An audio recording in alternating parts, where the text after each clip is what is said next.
We're very fortunate to have moderators that are going to be helping with the program today. Cindy Sheehan is the first one.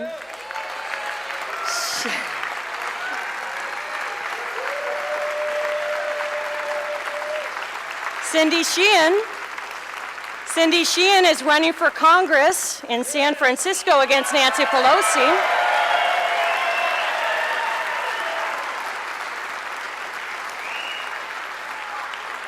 And she's also, when she's not running for Congress, very busy leading efforts to impeach Dick Cheney.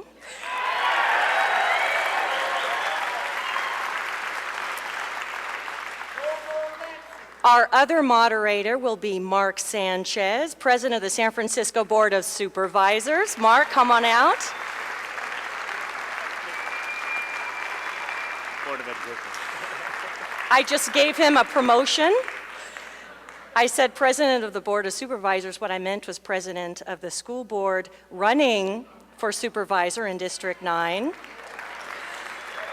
Mark Sanchez teaches 8th grade in between, and we thank them both. You all have white cards, hopefully, and you can write your questions directed to the Green Party presidential candidates. In about 20 minutes, we'll be collecting those cards, and Cindy Sheehan and Mark Sanchez will collect those and ask those directly of the candidates. And so they're going to be playing a very important role by being the voice of the audience for questions. Now it's time to explain how this evening will work. First of all, Ralph Nader will not be appearing with the other candidates for the first part of the program. And 48 hours ago, we were notified of this change, and we have he's not an official candidate.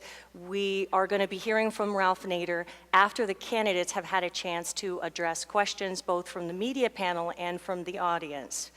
There's a couple of rules. We'll begin the evening with a 3-minute introduction from each of our candidates. The media panel will come on stage and have an opportunity to ask one or all of the candidates' questions. When a question is addressed to only one or two of the debaters, those candidates will get 2 minutes to reply, and the others will get 30 seconds to comment. When questions are addressed to all the debaters, each candidate will get 1 minute to reply.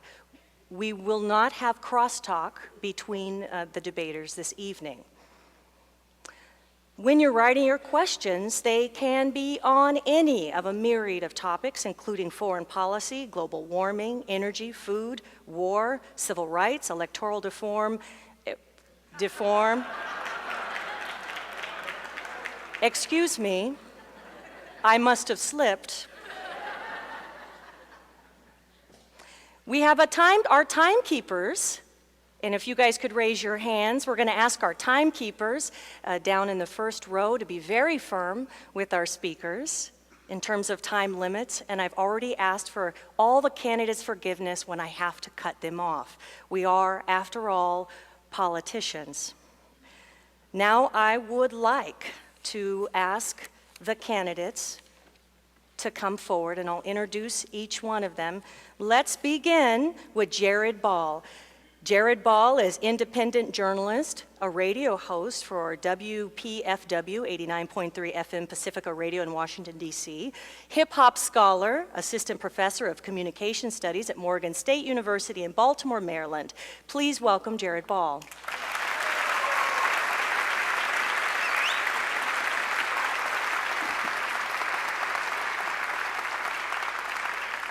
Our next candidate is Kent Mesplay, a 2004 candidate for Green presidential nomination, former president of Turtle Island Institute, an environmental engineer with alternative energy activist and California Green organizer. Welcome, Kent Mesplay.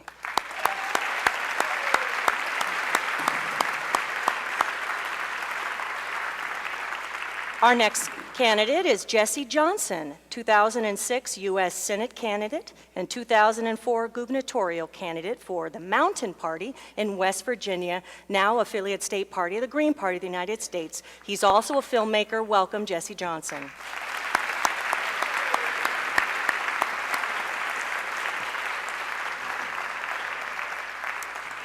Next is Kat Swift, Texas Green organizer, former Campus Greens leader, and activist with the Clean Money San Antonio and San Antonio Democracy Now! Welcome, Kat Swift.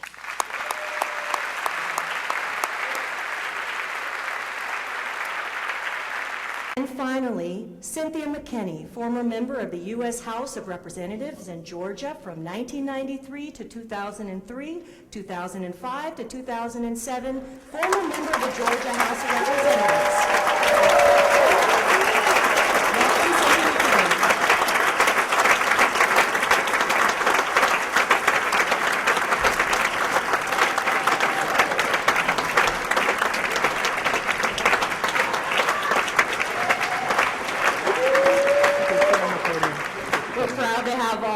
The 2008 Green Party presidential candidates on the stage. I'm going to ask each candidate to give a 3-minute opening statement, beginning with Jared Ball. Good afternoon. Come on. Good afternoon. That's what we're talking about. Again, my name is Jared Ball. We entered this campaign, my colleague and I, Head Rock, to bring our capital resistance style of hip hop, culturally powerful and aggressive organizing and presentation to this party as a resource to help build this party into something that currently does not exist. We are here to build the party among the majority of the eligible electorate who have made the very politically astute decision not to vote, and we are here to give them an option, an alternative, in the words of Kwame Ture, that we don't vote for evil.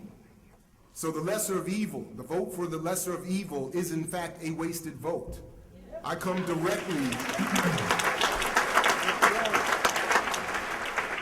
I myself come directly out of both the labor movement, the struggle for African or Black American independence in this country. Both my parents on either side of the family have been involved in the labor struggle, the struggle for Black independence and freedom in this country, the struggle for all working people, all oppressed people for a long time. And what they taught me from the beginning was that we did not struggle for the right to vote so that you could vote for the lesser of evil. We struggled for the right to vote so that you would have access to power. As we have seen, the right to vote has been whittled away, has been diminished through theft of elections, through the forced or imposed, narrowly constructed selection of candidates for us to choose from, where we are given false options and no hope. So we are here again to help build the party along the true majority of this nation and the world. I am not here as a minority. I hope you're not confused by that.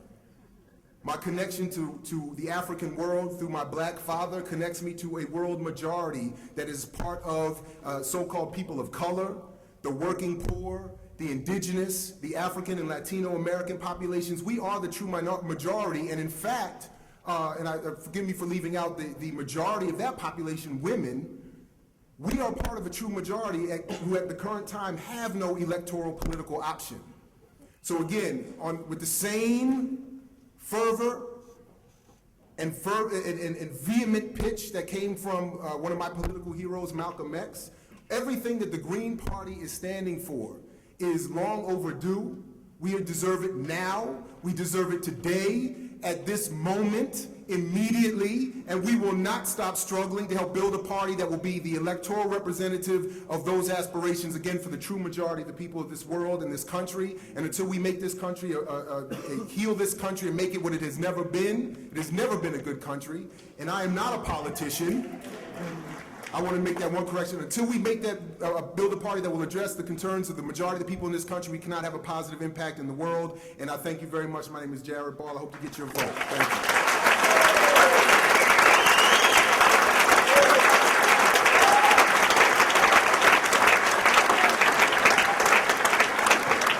And now we'd like to have opening statement by Kent Mesplay. All right, folks, the expression for today is, yes, we can. Can I hear you say it, please? Yes, we can. That's right. Can we have free, open, meaningful debates among all political parties in this country? Yes, we can. Can we get the Green Party on all state ballots by the end of the year? Yes, we can. Can we continue to run candidates for local, state, and federal office? Yes, we can. Can we get beyond being blamed for Bush getting into power in 2000 because of Florida? I'm not so sure about that one. The donkey party misleadership has really done a number on us. Yeah, having more choices on the ballot and in the polls and in the debates does increase the chance of competition. And we all know the one who really spoiled everyone's vote is George W. Bush. But a quick response to the spoiler issue might be something like, you lost, we lost, get over it. Work to improve democracy. Break out the tools in that toolbox of democracy. Put your paws on IRV, instant runoff voting, so that people can honestly rank their choices. I know, and you know, that Gore won in 2000. Hi, my name is Kent Mesplay, and I run for president. The campaign URL is mesplay.org. Run with me. I run to improve the democratic process in our republic. I want to know that my vote counts and that my concerns are represented by someone in office. Electoral reform is a key issue. We want proportional representation. We want IRV. One day we will get the money out of politics so that elected representatives don't spend so much time chasing down and representing Washington or Lincoln or Jackson or Grant and other dead presidents. Running as a Green in a system so weighted against real discussion and competition is a little like repairing a plane even as we fly. Still, can we do this? Yes, we can. The real reason that I'm running is out of extreme concern for public safety and for environmental health. What is happening with the weather indicates a threat unlike any faced by humanity in recent history. The climate is changing, and we are largely unprepared. This is not a time to conduct business as usual, but to pull together and work for our common survival. After governmental responses to the after effects of Hurricanes Katrina and Rita, it is apparent that we cannot wait for Uncle Sam to bail us out. We must work together. My time is short. I ask, can we continue to grow, to offer the U.S. public a meaningful message and be optimistic? Yes, Can we have an unapologetic, all-out run for the presidency? Yes, then you will want to work with me, because I'm not running for president of the Green Party. I'm not just running for the nomination. I won't be pleased with just 5% of the vote. I'm running to be president of the United States. Folks, we have 8 days to register more people. Can you register at least one person before the end of tomorrow? Green? Can you do that? Thank you, Kent. Thank you. Yeah, thank you. And that's Good time. to be here. That's time. Thank you.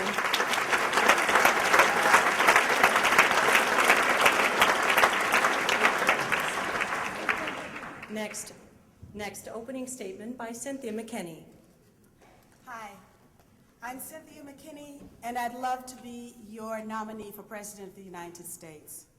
My political story starts in the Georgia legislature, where I drew a reapportionment plan to maximize black voter participation. I ended up drawing the ire of Georgia's good old boys as I worked with the U.S. Department of Justice to see my plan become law. Then in 1991, I spoke in the Georgia House chamber against George Herbert Walker Bush's bombing of Baghdad. My colleagues got up and walked out on me. I was vilified in the press. They likened me to Jane Fonda. They called me Hanoi Cynthia. Despite the name calling, I decided to run for Congress with no political party support and no money. $25,000 later, I was the Democratic nominee, soon to be sworn in as Georgia's first black congresswoman. A Georgia newspaper warned that I was another Angela Davis, because all the people who support me want is a fair shake out of life. They want honesty, dignity, and respect and opportunity. So when I went to the Georgia legislature and then to the U.S. Congress, I was soon called another name, a voice for the voiceless. Over the course of 12 years in Washington, D.C., I compiled a lifetime voting record from the AFL-CIO of 93%, 92% from the League of Conservation Voters, 100% from the Human Rights Campaign, 97% from the ACLU for my last 2 terms in Congress, 100% from the Children's Defense Fund, and consistently made the Congressional Black Caucus Monitor Honor Roll when it was part of the Black Commentator and under its current relationship with Black Agenda Report. While in Congress, I authored legislation that would take tax breaks away from corporations to take our jobs overseas. I authored bills to institute a livable wage, repeal the Military Tribunals Act, protect and restore our national forests, eliminate the use of depleted uranium, punish law enforcement agencies found violating human rights. I found it necessary to author a bill allowing survivors of September 11th victims to receive money from the Victims' Compensation Fund and sue those responsible for the terrorist attacks, because it seemed that legal action was the only way family members were going to get the truth about what happened on that day. It was my bill that put impeachment on the table. I offered the amendment that extended Agent Orange benefits. It was my amendment that authorized the Department of Agriculture study that proved that the USDA had long been discriminating against black farmers. And finally, I've often stated that electronic voting machines are a clear and present danger. Thank you. Mr. Nader, in a recent piece, asked us to take the next step if we don't like what's happening in our country. I've heeded his advice. I've joined your party. I'm helping Green candidates, and I'm here with you today. Thank I you. ask you to take the next step.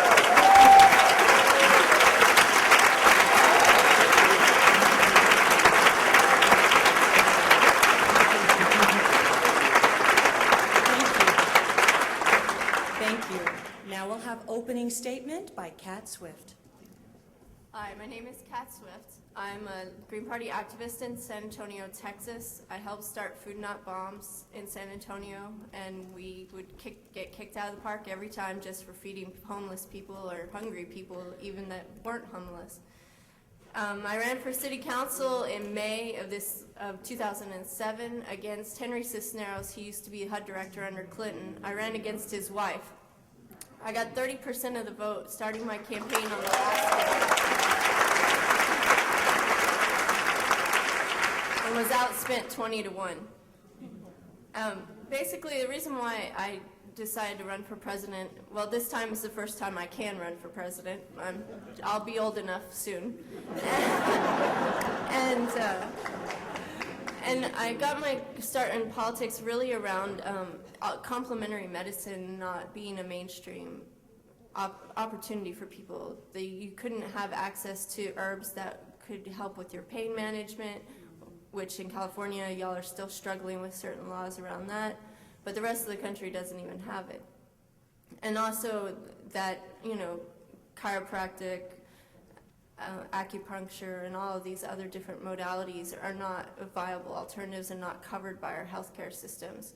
And that's what really prompted me to get involved in politics. Before that, I was basically a true anarchist. I believed that what I did for myself was to help everybody else get what they needed to do, and took personal responsibility very seriously. Another big issue I have is with women's health and reproductive rights, as well as child well-being. Child violence in this country is deplorable, and it's being protected as it's our culture in a lot of places. Violence is not a part of anyone's culture that people really want to continue, but we do continue to abuse our children, and we don't educate them, which is part of the abuse. We don't give them critical thinking skills in order to get good jobs, and so you end up with this cycle of perpetual violence and low-paying jobs that we really need to move away from.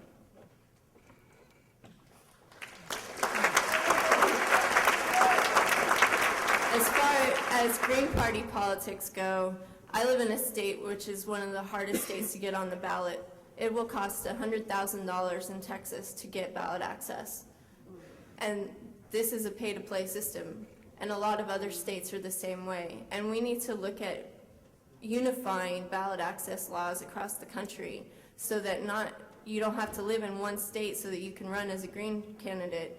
And if you go to Texas, well, you're just screwed. You can't do anything about it. You have to run as you can't even run as an independent. It's next to impossible. So we need to look at ballot access laws and change them uniformly. Thank you.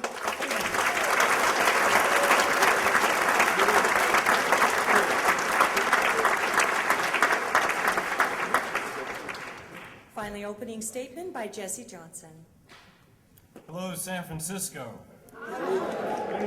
It's great to be here. An old actor and filmmaker traipsing these boards in this lovely theater is fantastic. I want to say 20 years ago, I developed a mission statement for myself, and that is to unify through communication. And that's what I'm here to do. And that's what's not happening in our nation today. Unfortunately, we live in I aspire to be a citizen, but unfortunately to be a citizen, the civic part of that, you have to be reciprocal with the government, and at this point we're not. The last part of that is Zen. I'm trying to find the Zen in citizen. That's pretty tough to do today, considering the fact that there's been a coup. That's right. We no longer have the nation that I thought that we had.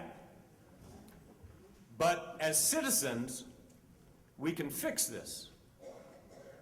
And I intend to work diligently to do so. But unfortunately, and to be very clear, I am not an officially declared candidate.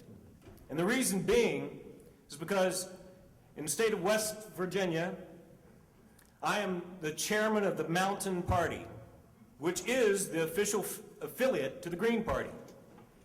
But as chairman of the party, I'm not allowed to hold office and not allowed to officially declare my candidacy. And in Reading, I promised you that I would deliver to you the presidential and the vice presidential slots for the state of West Virginia on our ballot. The state of West Virginia and the Secretary of State has not allowed that. So in the meantime, I've been fighting diligently to make sure that I'm not the only person who is allowed on the ballot in the state of West Virginia for president or vice president. That's the way it stands presently, but I will correct that. I think that our well, thank you. I think that what we really need to focus on is what is leadership. What is a leader? A leader is someone who can see into the future and envision that bright and shining city in a gorgeous ecosystem, and is aware of our history. And our history, if you've learned all the dates and the names and the wars for certain, then I question whether you know about Shays' Rebellion, or whether you know about the Bonus Army, or whether you know in the mountain state of West Virginia, the Blair Mountain, which was the second largest insurrection in the history of this nation, next to the Civil War. And it's the only time in the history of this nation that we bombed our own civilian populace with weapons of mass destruction. Thank you.